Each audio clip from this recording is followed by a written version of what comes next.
The dust swirled across the auction platform as Olivia Lane fought against the ropes cutting into her wrists, her eyes scanning the crowd of men whose hungry gazes made her stomach turn. This wasn't how her journey west was supposed to end bound and displayed like cattle in the unforgiving heat of Oro Grande, New Mexico, in the summer of 1872. Next up, gentlemen, a fine specimen straight from Boston society. The auctioneer bellowed, his voice carrying across the makeshift platform erected in the town square.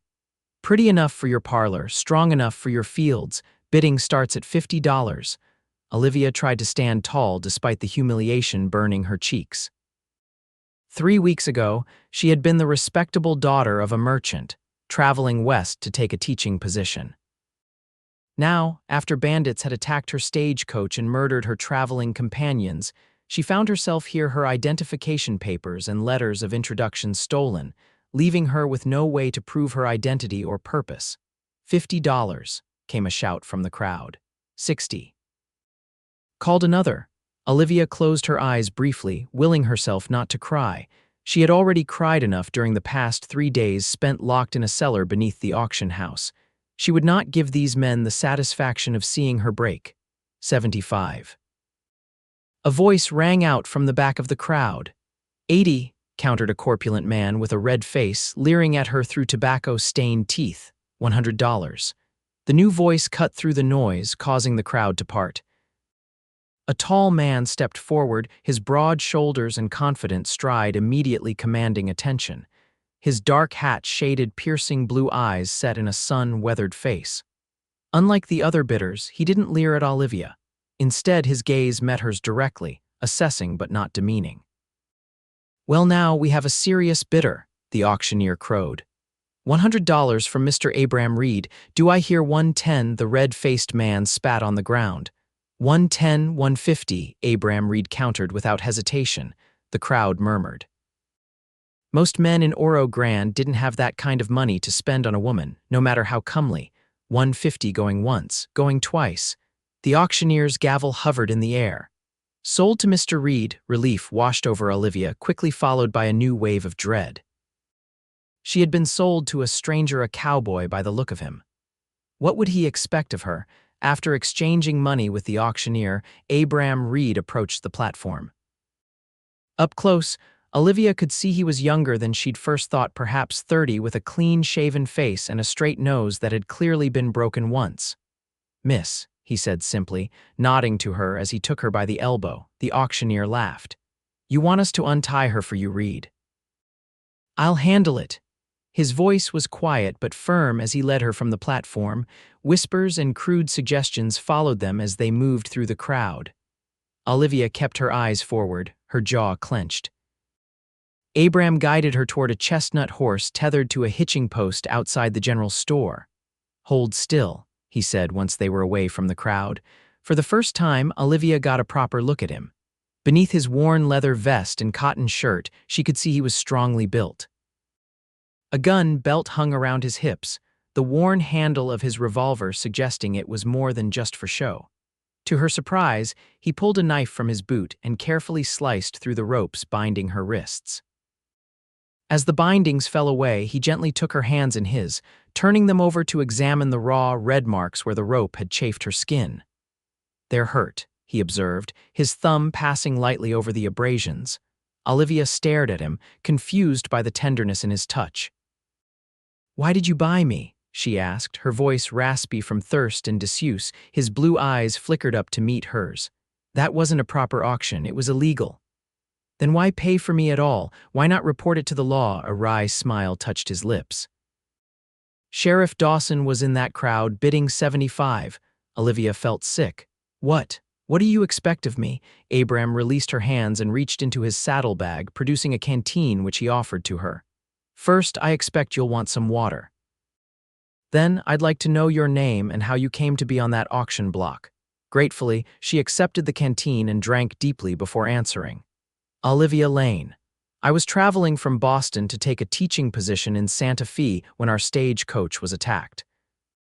The bandits killed the driver and the other passengers, but she swallowed hard. They decided I might be worth something." Abram's jaw tightened. Those were the Rollins brothers. They've been operating in these parts for months. I'm sorry for what you've been through, Miss Lane. What happens now? She asked, suddenly aware of how vulnerable she was alone in a strange town with a man who legally owned her, at least according to the auction. Now, I take you to my sister's boarding house where you can rest and decide what you want to do next. He untied his horse and mounted, then held out his hand to help her up behind him. Olivia hesitated, weighing her options. She had no money, no papers, no friends in this territory. This man had shown her the first kindness since the attack, but could she trust him? I won't hurt you, he said, seeming to read her thoughts. You have my word. Something in his steady gaze convinced her. She took his hand and allowed him to pull her up behind him on the horse. Hold on, he instructed. Tentatively, she placed her hands on his sides. As they started moving, the horse's gait forced her to grip tighter, her arms encircling his waist. They rode through the dusty streets of Oro Grande, past saloons and trading posts, until they reached a 2-story white clapboard house with a sign that read, Reed Boarding House. Abram helped her down and led her inside, where they were met by a petite woman with the same striking blue eyes as his. Abram, I didn't expect you back, so the woman stopped mid-sentence when she saw Olivia. Oh my. Sarah, this is Miss Olivia Lane. She needs a room and some care for her wrists. He turned to Olivia. This is my sister, Sarah Reed. Sarah's eyes widened as she took in Olivia's disheveled appearance and the marks on her wrists. Of course, come with me, dear. Before following Sarah, Olivia turned back to Abram. Thank you, Mr. Reed, he nodded once. I'll check on you tomorrow. Rest now. Sarah led Olivia upstairs to a small but clean room with a bed, washstand, and window overlooking the street. Let's get you cleaned up, she said kindly. Then we can see about some food and proper clothes. An hour later, Olivia sat at the kitchen table wearing a borrowed dress, her damp hair combed and braided. Her wrists had been washed and bandaged, and her empty stomach was now filled with stew and fresh bread. So my brother found you at that awful auction, Sarah said, pouring Olivia a cup of tea. I've been telling him someone ought to put a stop to those. Why would he spend so much money on a stranger? Olivia asked. Sarah smiled softly. Abram has always had a strong sense of right and wrong. Our parents raised us that way before they passed. He runs the largest cattle ranch in the county, and he's known for treating everyone fairly, his workers, the townspeople, even the Mescalero Apache who sometimes trade with him. He seems different from the other men I've encountered here. He is, Sarah agreed. Ever since his wife died 5 years ago, he's focused on his ranch and on helping others when he can. Olivia sipped her tea, processing this information. He was married to Rebecca. They were childhood sweethearts. She died in childbirth along with their baby boy. Sarah's voice softened. It nearly destroyed him, but he's found his way back to living, even if he keeps to himself more than before. That night, Olivia lay in the comfortable bed, staring at the ceiling. For the first time in days, she felt safe. But questions tumbled through her mind. What would she do now? The teaching position in Santa Fe was surely filled by now. She had no money, no possessions beyond the borrowed clothes she wore. And what of Abram Reed, the enigmatic cowboy who had purchased her freedom? Morning brought sunshine streaming through the window and the sounds of a town coming to life.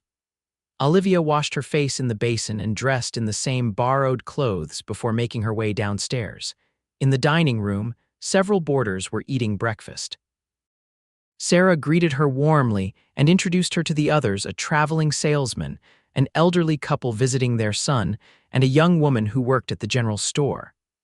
Miss Lane will be staying with us for a while, Sarah explained without elaborating on the circumstances. After breakfast, as Olivia was helping Sarah clear the dishes, there was a knock at the door. Sarah opened it to reveal Abram, his hat in his hands. Morning, Sarah. Miss Lane, he nodded to Olivia. How are you feeling today? Better, thank you, Olivia replied, suddenly conscious of her borrowed dress and still tender wrists. I've brought something for you. He reached into his coat and pulled out a small pouch, which he placed on the table. $200. It should be enough to get you to Santa Fe or back to Boston if you prefer. Olivia stared at the pouch. Mr. Reed, I can't accept this. You've already spent too much on my behalf. It's not charity, Miss Lane. It's restitution for what was done to you in our town. His expression was earnest. No one should profit from another's misfortune. Then at least let me work to repay you, she insisted. Sarah interjected. We could use help here at the boarding house, especially with the Harvest Festival coming up next month. The town will be full of visitors. Abram considered this. If that's what you want, Miss Lane, I won't object, but the money is yours regardless. Olivia felt a weight lift from her shoulders. Thank you, I'll stay and work, at least until I can decide what to do next. A small smile touched Abram's lips. Very well. I'll be in town for the next few days on business. Perhaps I could call on you tomorrow. There's a matter I'd like to discuss. Curious, Olivia nodded. Of course. After Abram left, Sarah turned to Olivia with a speculative look. In all the years since Rebecca, I've never seen my brother take such an interest in a woman's welfare. I'm sure it's just his sense of justice, Olivia replied, though her cheeks warmed at Sarah's implication. The next day, Olivia threw herself into work at the boarding house, changing linens, dusting, helping in the kitchen. The physical labor was a welcome distraction from her memories of the stagecoach attack and the auction block. By afternoon, her muscles ached pleasantly, and she felt she had earned her keep. She was sweeping the front porch when Abram arrived, riding the same chestnut horse. Today, he wore a clean white shirt under his leather vest, and his dark hair was neatly combed. Miss Lane, he greeted her, dismounting, you're looking well. Thank you, Mr. Reed. Hard work agrees with me, it seems. He smiled, a genuine smile that transformed his serious face. Would you care to accompany me on a short ride? There's something I'd like to show you. Olivia hesitated, glancing down at her borrowed dress. Sarah mentioned you might need proper attire. He reached into his saddlebag and produced a package wrapped in brown paper. I hope these will fit. Inside, Olivia found a modest riding skirt and jacket in a deep blue color along with a white blouse. This is too much, she protested. Consider it a necessary expense if you're to be getting around Oro Grande, he said. The town's not large, but it's spread out. After changing into the new clothes, which fit surprisingly well, Olivia joined Abram outside. Sarah had produced a spare riding hat, and Abram helped Olivia mount a gentle mare he'd borrowed from the livery stable. They rode out of town, following a well-worn trail that wound through scrubland dotted with juniper and pinyon pines. The landscape was unlike anything Olivia had seen in Boston, harsh yet beautiful in its own way. Where are we going? She asked as they crested a small hill. The schoolhouse, Abram replied. It's been vacant since our last teacher moved to California 3 months ago. They rode for another 10 minutes before a small building came into view. It sat alone on a flat stretch of land, its white paint peeling and windows dusty, but otherwise intact. The children have been without formal education all summer, Abram explained as they dismounted. Some of the ranch hands' children have never had any schooling at all. Olivia approached the building, peering through a window at the simple classroom inside rows of desks facing a teacher's desk and blackboard. You're suggesting I teach here? Abram nodded. The town council meets tonight. I've already spoken to most of them about hiring a new teacher. If you're interested, the position is yours. Hope bloomed in Olivia's chest. This was why she had come west to teach, to make a difference. But I have no references, no proof of my qualifications. I vouched for you, he said simply, and I'm a good judge of character. You barely know me, she pointed out. I know enough. His blue eyes held her steadily. You're educated, resourceful, and brave. You survived an ordeal that would have broken many. Our children would be fortunate to learn from someone like you. Olivia was touched by his faith in her.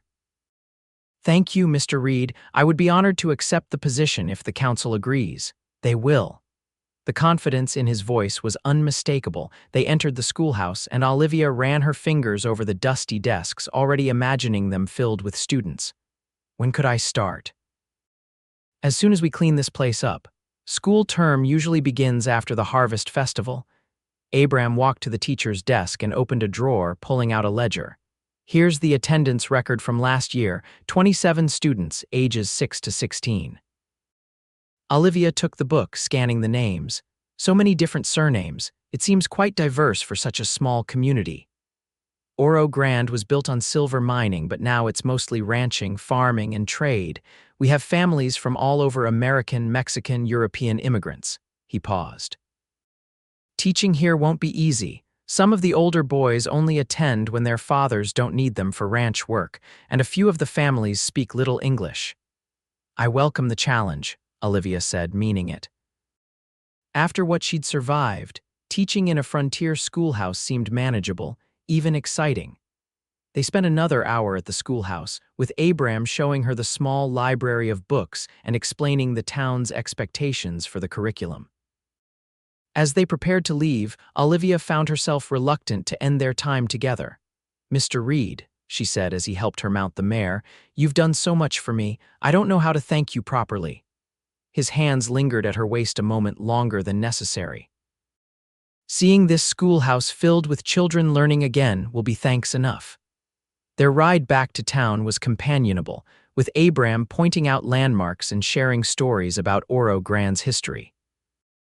By the time they returned to the boarding house, Olivia felt she understood both the town and its most prominent rancher a little better. "The council meets at 7, Abram said as he helped her dismount. "I'll come by afterward to let you know their decision, though I don't anticipate any objections." "I'll wait up," Olivia promised.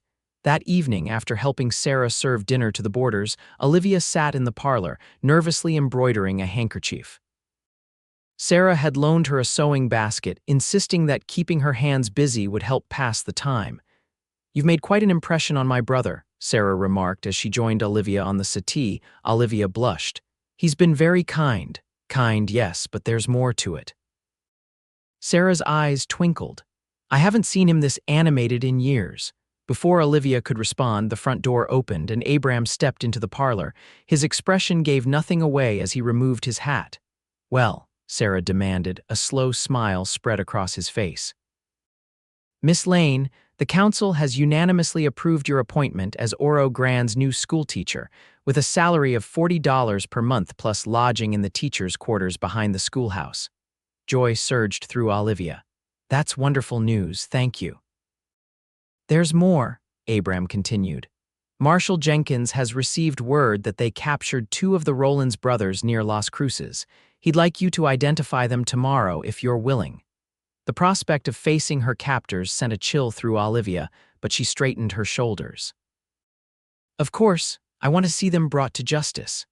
"I'll accompany you," Abram said firmly. The next morning dawned clear and hot. Abram arrived at the boarding house early, and together they walked to the marshal's office, a sturdy adobe building with iron bars on its windows. Marshal Jenkins was a gruff man with a gray mustache that drooped at the corners. "Miss Lane," he acknowledged with a nod. "The prisoners are in the back. Just need you to take a look and confirm they're the ones who attacked your stagecoach." Abram placed a reassuring hand at the small of her back as they followed the marshal to the cells. 2 dirty, disheveled men sat on narrow cots, their wrists shackled.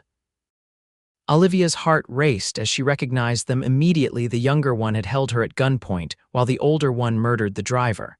They looked less threatening now, behind bars, but the memory of their cruelty made her knees weak. "It's them," she said, her voice steadier than she felt. "The younger one is Lyle Rollins. The older one is John." John Rollins spat on the floor. "Ain't no crime taking what ain't protected. That stagecoach was fair game." "Murder is always a crime," Abram said coldly. "We got a witness puts you at the scene of 3 stagecoach robberies and 2 murders," the marshal added. "Judge Wilson arrives next week. You'll hang before the month is out." Outside the jail, Olivia released a shaky breath she hadn't realized she was holding. "They'll really hang."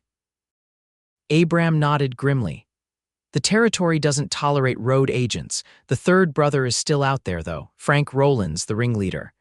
"The one who sold me to the auctioneer," Olivia said quietly. Abram's expression darkened. "We'll find him. In the meantime, you'll be safe in town." Over the next 2 weeks, Olivia settled into life in Oro Grande. She moved into the small but comfortable teachers' quarters behind the freshly cleaned schoolhouse. With help from Sarah and several volunteers from town, She prepared lesson plans and organized books and supplies donated by the community. Abram visited almost daily, sometimes bringing materials for the school, other times simply checking on her progress. Olivia found herself looking forward to his visits, enjoying his quiet company and thoughtful conversation. One evening, as they sat on the schoolhouse steps watching the sunset paint the desert in gold and crimson, Abram asked, "Do you miss Boston?" Olivia considered the question. "I miss certain things, museums, libraries, concerts, but there's something freeing about being here. In Boston, I was always the merchant's daughter with a predetermined path. Here, I can define myself, even after what happened, perhaps especially after that." She looked at him. "You gave me that chance, Abram. Without you, I don't know where I'd be now." He met her gaze, and something passed between them, an unspoken connection that made her heart quicken. For a moment, she thought he might take her hand, but he simply nodded and turned back to the sunset. The Harvest Festival arrived, marking Olivia's one-month anniversary in Oro Grande. The town square was transformed with bunting and lanterns, stalls selling food and handicrafts, and a wooden platform for dancing. Children ran laughing between booths while musicians tuned their instruments. Olivia wore her best dress, a new one sewn by Sarah from fabric purchased with her first partial salary. As the town's new school teacher, she had been introduced to nearly everyone by now, and many parents stopped to chat about their children's upcoming education. As twilight fell, the dancing began. Olivia stood at the edge of the platform, watching couples twirl to a lively fiddle tune. She hadn't expected to be asked to dance. She was still something of an outsider despite her position, so she was surprised when a deep voice spoke behind her. "Miss Lane, would you do me the honor?" She turned to find Abram, dressed in a clean white shirt, dark vest, and polished boots. He extended his hand, and after a moment's hesitation, she placed hers in it. "I should warn you, I'm not very familiar with these dances," she said as he led her onto the platform. "Just follow my lead," he replied, placing his hand respectfully at her waist. The music shifted to a waltz, and Abram guided her smoothly around the floor. For a man who spent most of his time on horseback, he was a surprisingly graceful dancer. Olivia found herself relaxing in his arms, following his steps as though they had danced together 100 times before. "You're doing just fine," he murmured, close enough that she could smell the clean scent of soap on his skin. "You're a good teacher," she returned with a smile, his eyes crinkled at the corners. High praise from a schoolmistress. As they danced, Olivia became aware of glances from the townspeople, some curious, some approving, a few disapproving. Sarah, watching from beside the refreshment table, beamed at them. "People are watching us," Olivia whispered. "Let them," Abram said, his hand tightening slightly at her waist. "I'm dancing with the most beautiful woman at the festival." His words sent a flutter through her stomach. "Mr. Reed, are you flirting with me?" "Abram," he corrected. "And yes, Miss Lane, I believe I am." The music ended, and they stood for a moment, still joined by their hands. The fiddler immediately launched into another tune, but Abram inclined his head toward the edge of the platform. "Would you like some cider?" They walked to the refreshment table, where Sarah handed them each a cup with a knowing smile. Abram led Olivia away from the crowds to a quiet spot beneath a large cottonwood tree strung with lanterns. "You've become quite popular in town," he observed. "The children are excited about starting school next week." "I'm excited too," Olivia admitted, though also nervous. "You'll be wonderful." His confidence in her was touching. They sipped their cider in comfortable silence, watching the festivities. The night air was cool but not cold, perfect for an outdoor celebration. From their vantage point, they could see the entire town square, alive with movement and light. "I never properly thanked you," Olivia said suddenly. Abram raised an eyebrow. "For what?" "For saving me, for believing in me when you had no reason to." She turned to face him fully. "For treating me with dignity when others saw me as property." His expression softened. "You don't need to thank me for treating you as you deserve to be treated. Nevertheless, I am grateful." She hesitated, then added, "When you found me on that auction block, I had lost faith in humanity.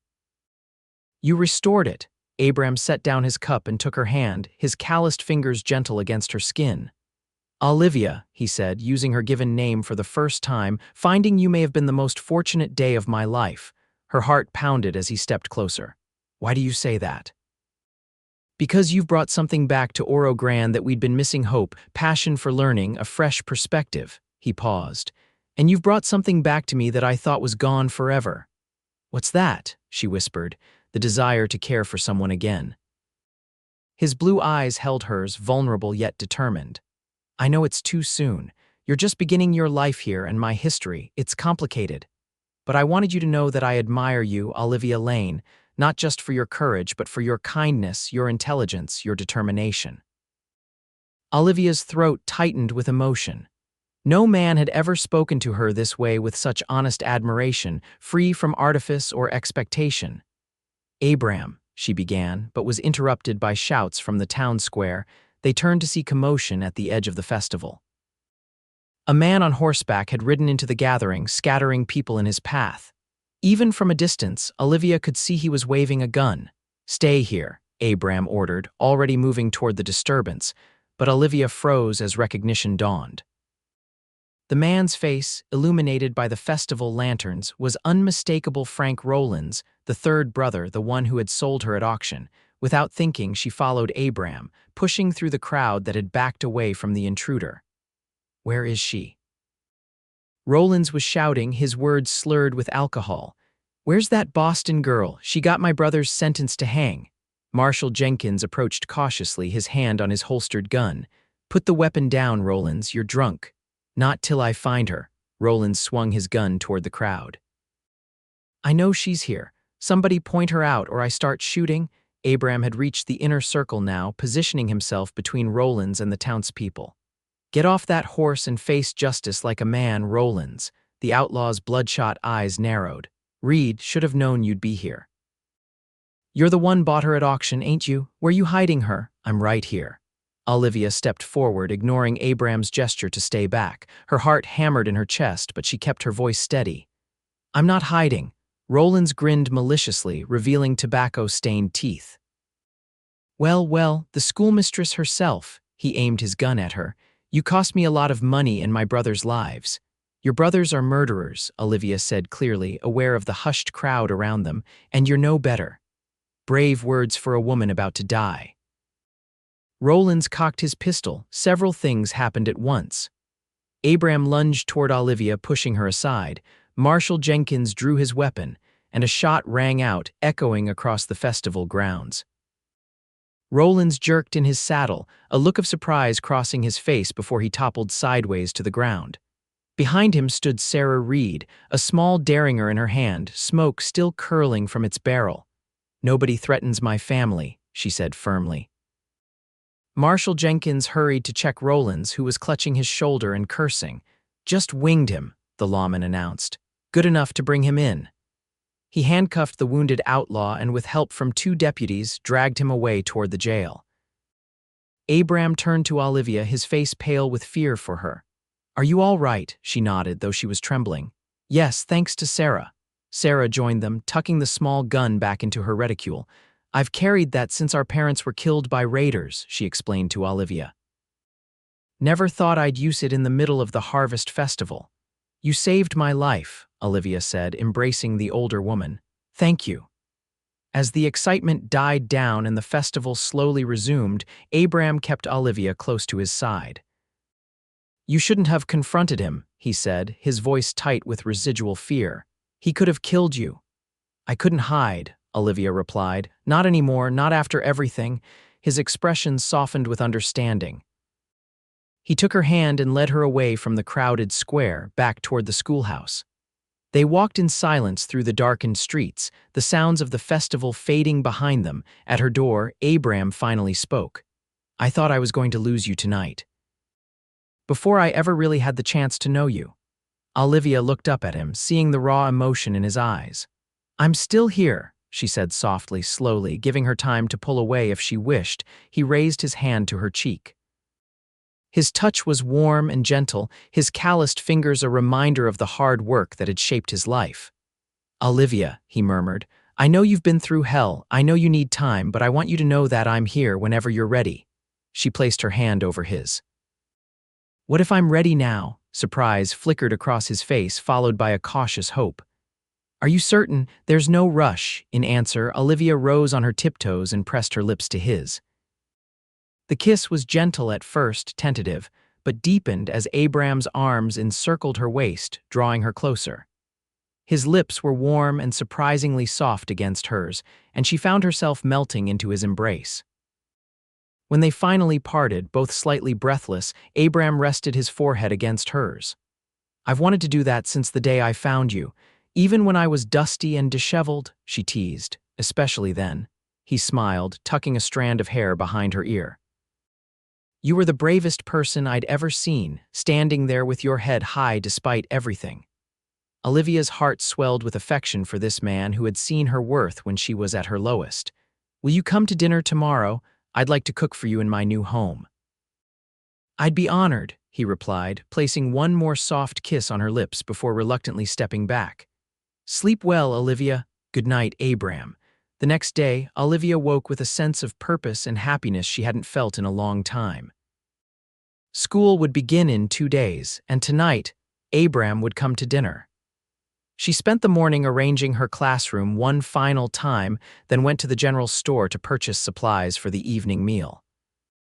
Word of the previous night's excitement had spread, and several townsfolk stopped her to express concern and relief that she was unharmed. The general store owner, Mr. Patterson, insisted on adding a jar of his wife's strawberry preserves to her purchases on the house. For our new school teacher, he said with a wink, and for standing up to that outlaw. As she was leaving the store, Marshall Jenkins approached her. Miss Lane, got a moment? Of course, Marshall. Is everything all right? Frank Rollins is being transported to the territorial prison today. Before he left, he confessed to everything: the stagecoach robberies, the murders, selling you to that illegal auction house. The lawman looked genuinely apologetic.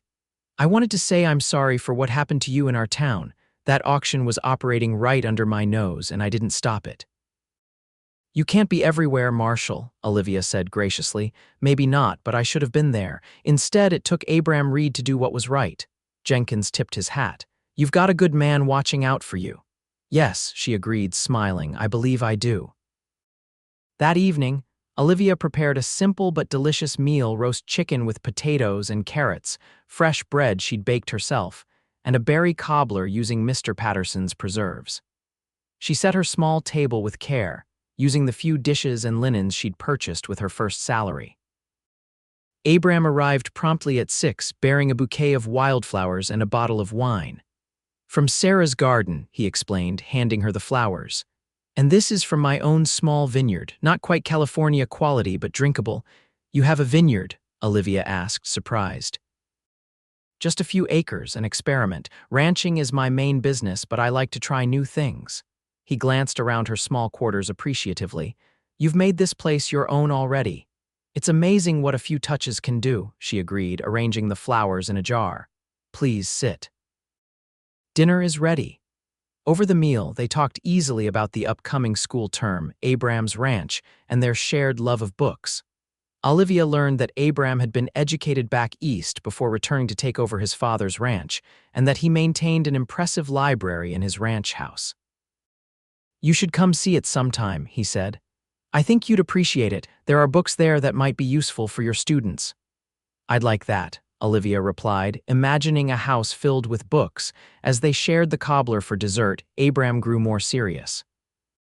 There's something I've been wanting to discuss with you. Olivia set down her fork. What is it? The town council has been considering building a proper library for Oro Grande. Nothing grand, but somewhere the townspeople could access books and information. With the silver mines reopening and the railroad coming through next year, we're expecting growth. That sounds wonderful, Olivia said sincerely. They've asked me to oversee the project. He looked at her intently. I'd like you to be involved as well. As the school teacher, your input would be valuable. Warmth spread through her at his inclusion of her in the town's future. I'd be honored to help. Good, he smiled, reaching across the table to take her hand.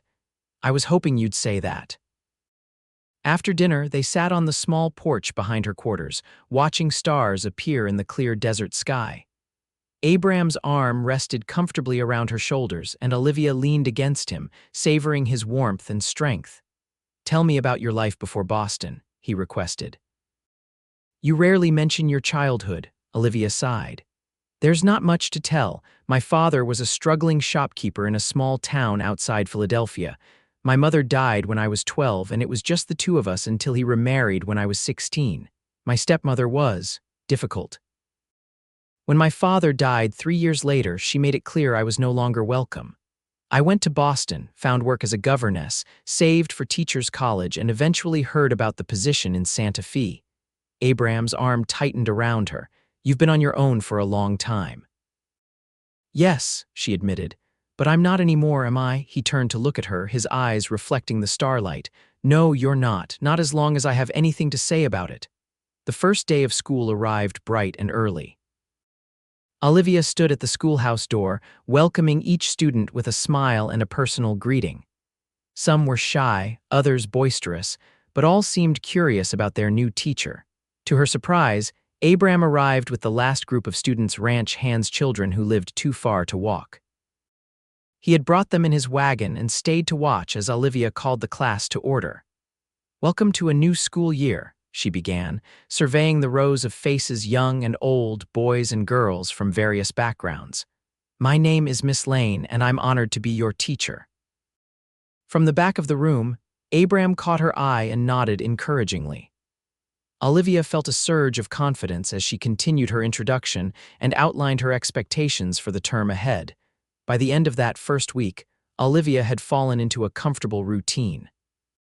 She taught from 8 until 3, spent afternoons preparing lessons and grading work, and often had dinner with Abram or Sarah. On Saturday, Abram invited her to visit his ranch for the first time. He picked her up in his wagon early that morning. "It's about 5 miles outside town," he explained as they set off. "Not a grand estate, but it's good land." As they rode, the landscape changed from the flat terrain around Oro Grande to gently rolling hills dotted with scrub oak and juniper. Eventually, they crested a rise and Abram pointed ahead. There it is, the Flying R. Below them spread a ranch larger than Olivia had imagined, a sprawling main house built of adobe and timber, several outbuildings, corrals filled with horses, and pastures where cattle grazed. A creek wound through the property, its banks lined with cottonwoods and willows. "Abram, it's beautiful," Olivia said sincerely. He looked pleased. "My father started with nothing but a small plot and 10 head of cattle. We've expanded to over 5,000 acres and nearly 1,000 head now." At the ranch house, Abram introduced Olivia to his foreman, Miguel Vasquez, and several of the ranch hands. Some she recognized as parents of her students. All treated her with respect, though she noticed curious glances exchanged when Abram placed his hand at the small of her back. The house itself was a pleasant surprise, spacious and well-built, with large windows that caught the sunlight. The furniture was solid and comfortable rather than ornate, but what truly impressed Olivia was the library. One entire room was lined with bookshelves from floor to ceiling, filled with volumes on every subject imaginable. "This is magnificent," she breathed, running her fingers along leather-bound spines. "How did you acquire so many books out here?" "My father started the collection.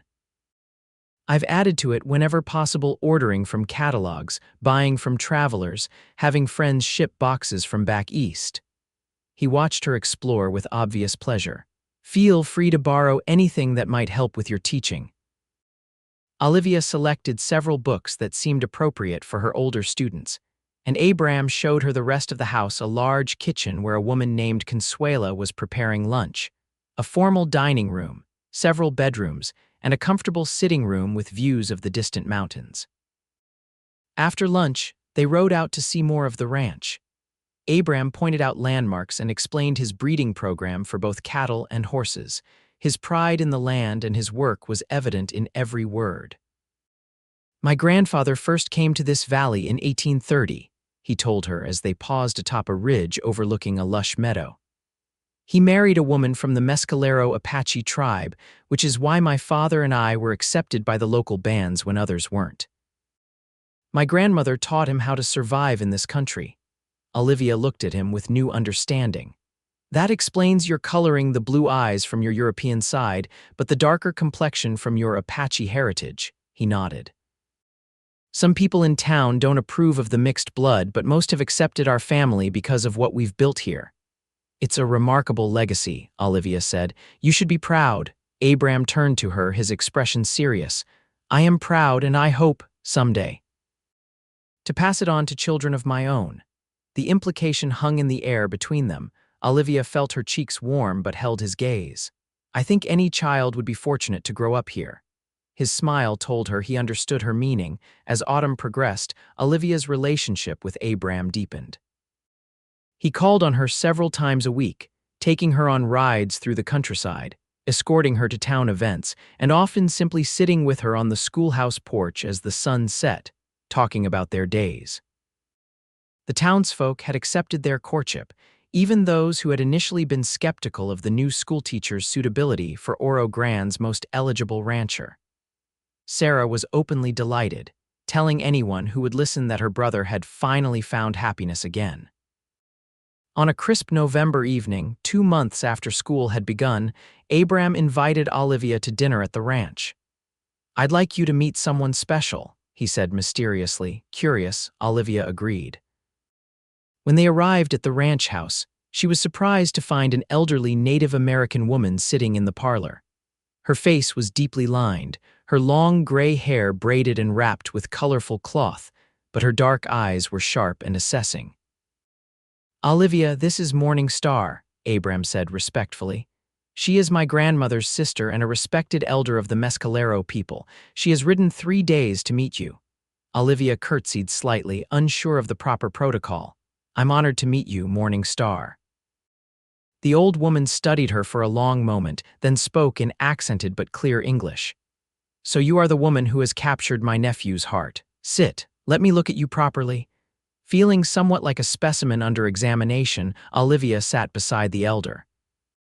Morning Star took her hands, turning them over to study her palms. Teacher's hands, she observed, strong but gentle. Good hands for children, good hands for healing. Thank you, Olivia said, genuinely touched by the assessment. Morning Star released her hands and looked to Abram. She has courage in her eyes. She will bear strong children and stand beside you in difficult times. Abram's expression remained composed, but Olivia saw color rise in his cheeks. I told you she was special, he said to his great-aunt. The old woman nodded sagely. You have chosen well. Better than the first time. Olivia's eyebrows rose at this frank assessment of Rebecca, but Abram merely inclined his head in acknowledgement. Dinner was a fascinating experience. Morning Star shared stories of the Apache people's history in the region, of Abram's grandfather's arrival and the initial distrust that had given way to acceptance, and of Abram's childhood visits to the tribe's camps. After the meal, Morning Star presented Olivia with a small leather pouch. A gift, she said, for the new path you walk.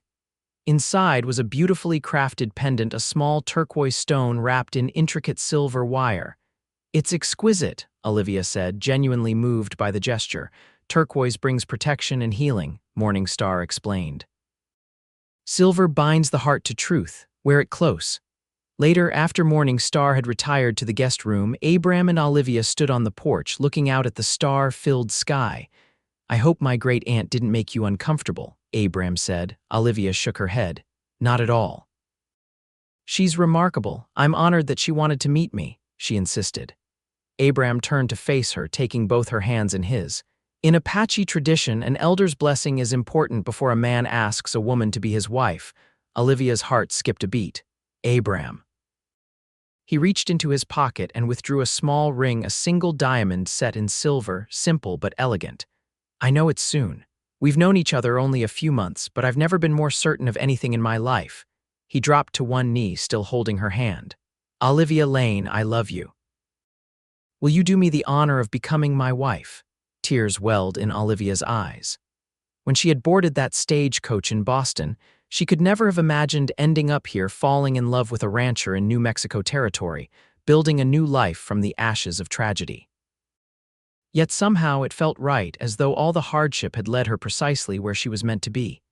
Yes, she whispered, then more firmly, Yes, Abram Reed, I will marry you.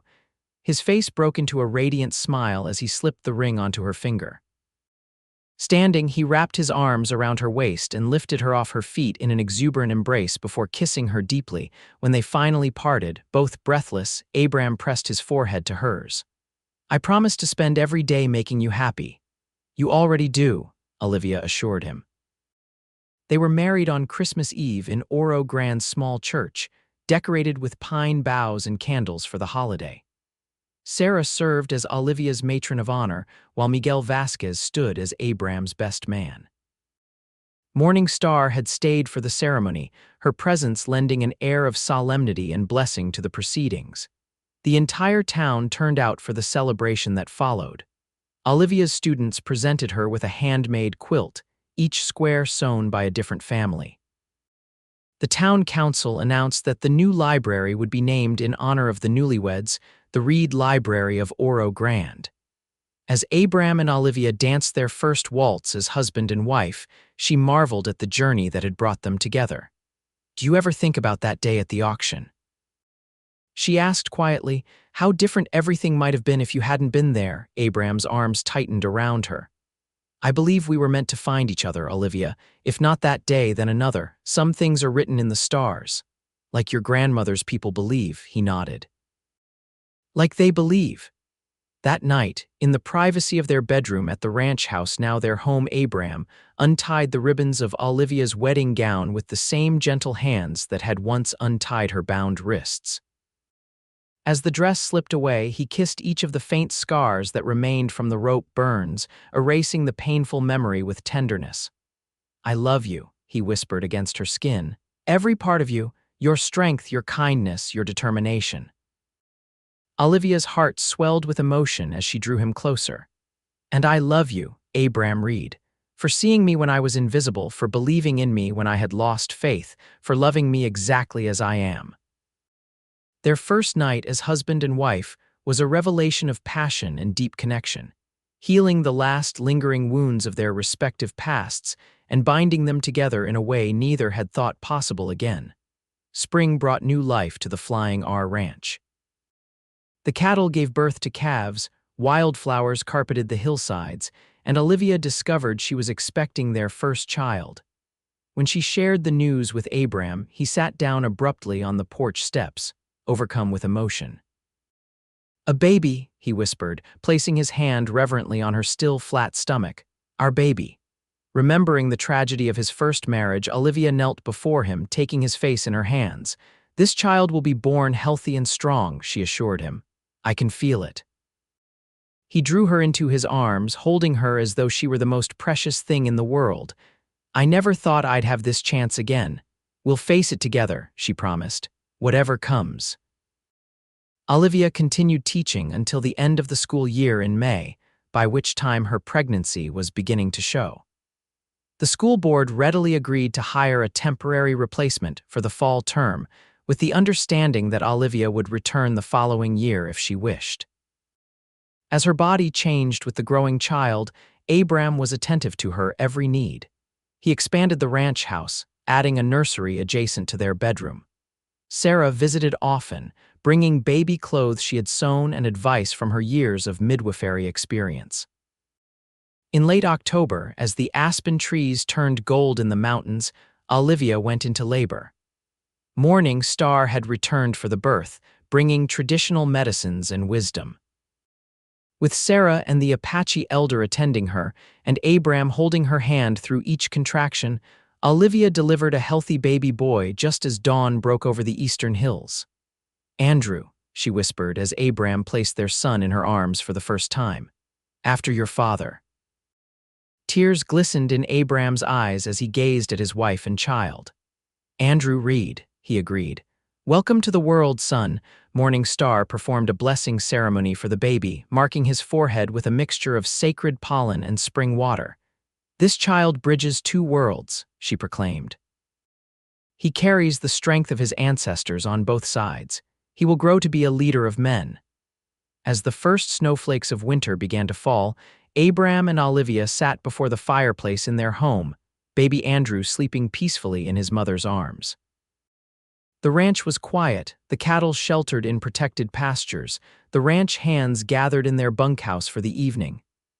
"I was thinking," Abram said, his arm around Olivia's shoulders, "about expanding the school next year. The town is growing, and with the railroad coming through, we'll see more families arriving. You'll need a bigger classroom, maybe even an assistant." Olivia looked up at him, love swelling in her heart. "You're always thinking ahead, aren't you?" "Someone has to," he said with a smile. "Especially now that we have Andrew to consider. I want him to grow up in a town with opportunities, good education, culture, community." "You're building that town," Olivia said softly. "Every day, with every decision you make on the council, every improvement you suggest." He kissed the top of her head. "We're building it together. The school, the library, the future of Oro Grande." Olivia gazed down at their sleeping son, then back at Abram. "When I was standing on that auction block with my hands tied, I thought my life was over. I never imagined it was just beginning." "Sometimes the darkest moments lead us to the brightest futures," Abram said. "If I hadn't gone to town that day, if I hadn't seen what was happening."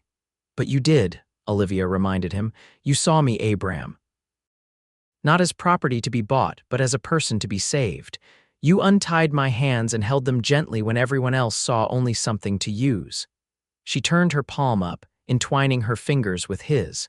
"And in doing so, you set me free in more ways than one." Abram's eyes shone with emotion as he tightened his grip on her hand. "I believe we save each other every day in small ways and large." Outside, the snow fell steadily, blanketing the ranch in pristine white. Inside, the fire crackled warmly, casting a golden glow over the family gathered before it.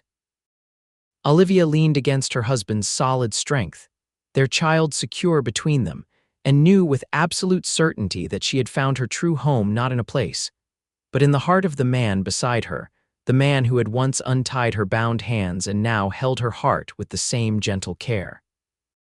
In the years that followed, the Reed family prospered along with Oro Grande. Andrew was joined by a sister, Eleanor, 2 years later, and another brother, Michael, 2 years after that.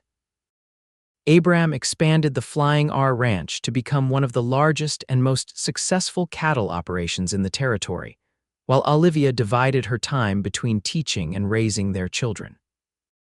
The library they had envisioned became a reality, a handsome brick building in the center of town, filled with books that Abram ordered from publishers across the country. Olivia started a reading program for adults, teaching many of the ranch hands and miners to read and write in evening classes. When New Mexico achieved statehood in 1912, Abram was elected to the first state legislature, with Olivia campaigning tirelessly by his side.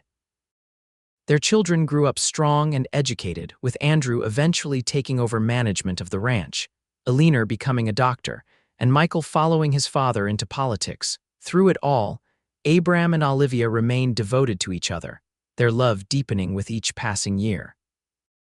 On quiet evenings, they would often sit on the porch of their ranch house, hands intertwined, watching the sunset paint the desert in gold and crimson, grateful for the twist of fate that had brought them together that dusty day in Oro Grande, when a cowboy with a conscience had untied a bound woman's hands and, in so doing, tied their hearts together forever.